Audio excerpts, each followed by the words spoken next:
Hello ভর্তি যোদ্ধারা, কী অবস্থা? তোমাদেরকে আজকে ডিউ স্কলার একাডেমির পক্ষ থেকে আমি রাহাত তোমাদেরকে আজকে দেখানোর চেষ্টা করব ঢাকা বিশ্ববিদ্যালয়ের একটি আবাসিক হলের ভিতর থেকে কেমন দেখায় ঠিক রাতের স্বপ্নের ক্যাম্পাসটাকে। তো তোমরা দেখতে পাচ্ছ আমি একটা আবাসিক হলের উপরের 10 তলার উপর থেকে বেসিক্যালি ভিডিওটা ধারণ করছি। হলটার নাম হচ্ছে বঙ্গবন্ধু শেখ মুজিবুর রহমান হল এবং এর বিল্ডিংটা যেটা নতুন করা হয়েছে নাম হচ্ছে জুলাই শহীদ স্মৃতি ভবন।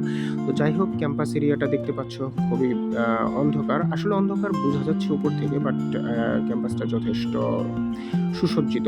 তো তোমরা যারা স্বপ্নবাজ ঢাকা বিশ্ববিদ্যালয়ে আসতে যাচ্ছ, নিশ্চয়ই যথেষ্ট পরিশ্রমী হতে হবে, পরিশ্রমের বিকল্প কিছুই নেই। তো তোমাদের জন্য শুভকামনা। তোমরা যারা ঢাকা বিশ্ববিদ্যালয়ের শিক্ষার্থী হতে চাও, এখন থেকে তোমাদের স্বপ্নকে বাস্তবে পরিণত করার জন্য পরিশ্রম করে যাও। All the best.